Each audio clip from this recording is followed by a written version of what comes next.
Swiggy, India's on-demand convenience platform, has acquired Dineout, the country's popular restaurant tech platform. What does it mean for either of the businesses?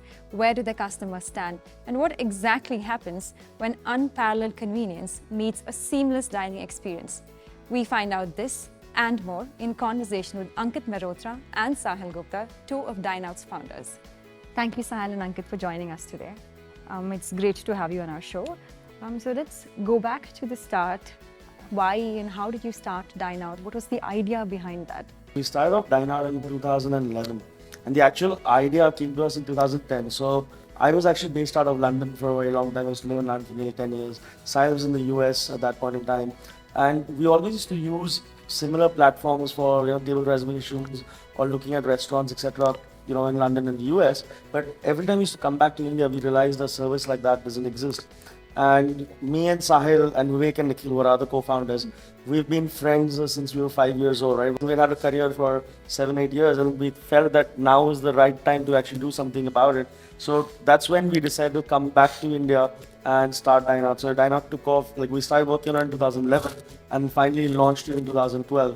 So how was it back then, considering that 11 years from now, people weren't as tech savvy or, weren't into apps as much. So it's a bit, how did you guys start off with that?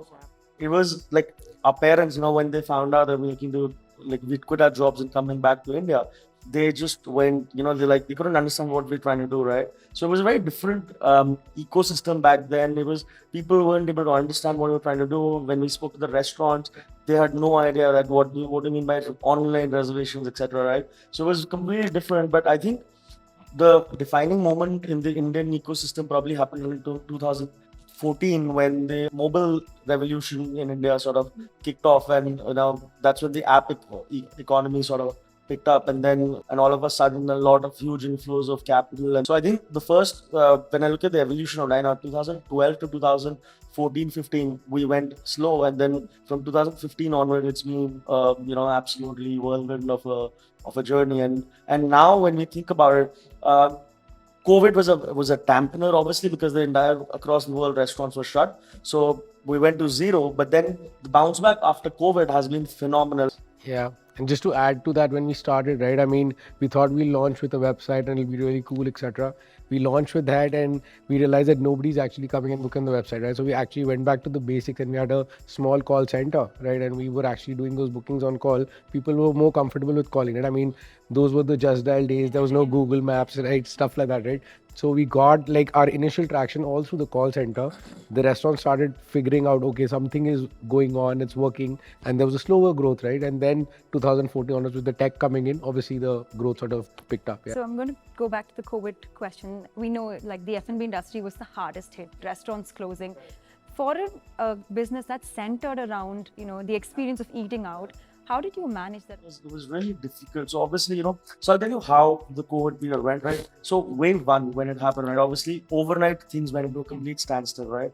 And at that point in time, we all took it as it was unknown, and there was a lot of solidarity amongst people, not just us, employees across the world, right? Because everyone is going through it. So the first wave, we all dug in deep, try to improve the business, cut down the cost wherever we could, and went into real survival mode.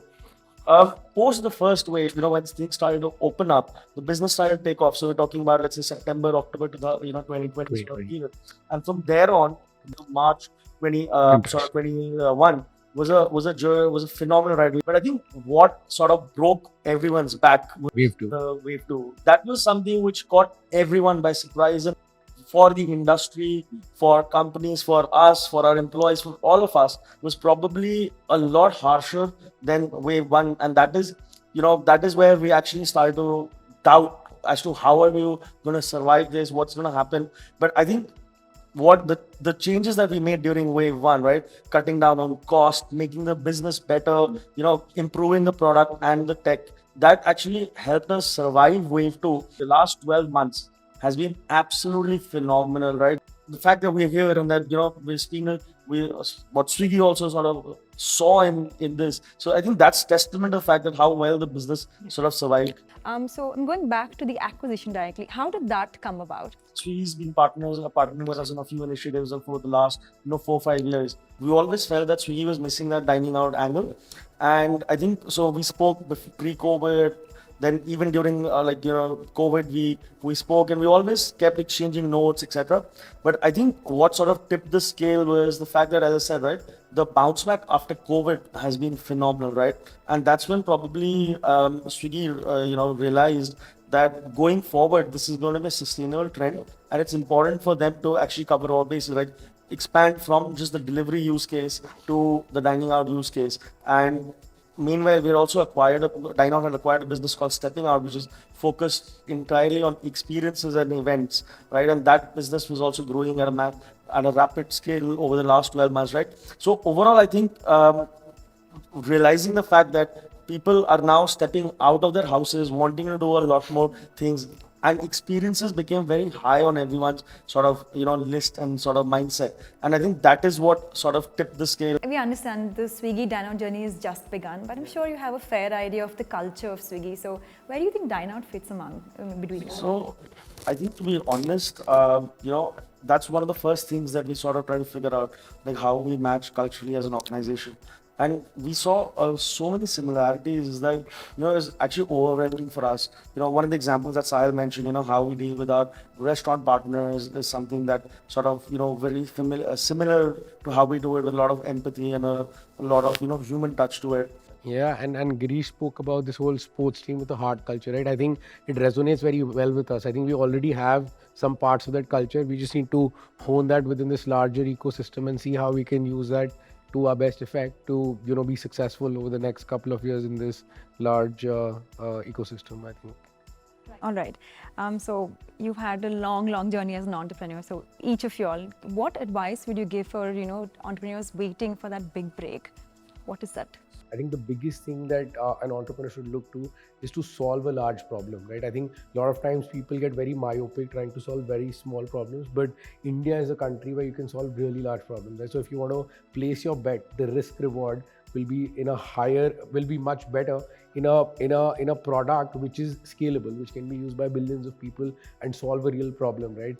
We know there are massive gaps, right? And over the next 10-20 years, there's going to be massive leap in technology, whether it comes to video-based telemedicine, ed tech, right? So I mean, if in those spaces there are a lot of white spaces, right? If people can attack those blue ocean kind of areas, right, and create a large business, I think those are opportunities worth targeting for the founders. An entrepreneur needs to be really agile and has to evolve very quickly. So I'll just give you an example of what Sahil mentioned earlier about Dineout, right? We started off with an online table reservation platform, but within the first week, we realized we had to pivot to a call center model, because that's what the consumers at that time were demanding. And that's what really, sometimes we come across entrepreneurs who have a great vision, but are not able to move very quickly or change their business very quickly or evolve very quickly. So that for me is very important. Those are the times where you actually need to sort of persevere and come out of it. That's where half the battle is won, and that's it. And again, going from personal experience, COVID, like who would have thought that our industry was going to go to a zero, and from there we're now here, right, in a short two-year period. Now it just looks like a blip. So final thing that I would like to mention is that always pick the right team, and just doesn't mean the team that you hire. It's also about the co-founder, right? We've been at Dineout been blessed to have 4 friends as co-founders who've known each other for the last 30 odd years, and have been now working together for the last 11 years on Dineout together, and now continuing at Swiggy. So trust is a very important is a probably a very underrated commodity in the ecosystem. I would like to call that as human capital. That's probably the most important thing for startups. Right. Okay, that's some great advice, and I'm sure people are like waiting to hear that. On that note, Sahil and Ankit, we're really happy that you've joined us and taking time out for this. And what else can we say? The ride has just begun, but we're really excited to dine out with Swiggy going ahead. So thank you for your time.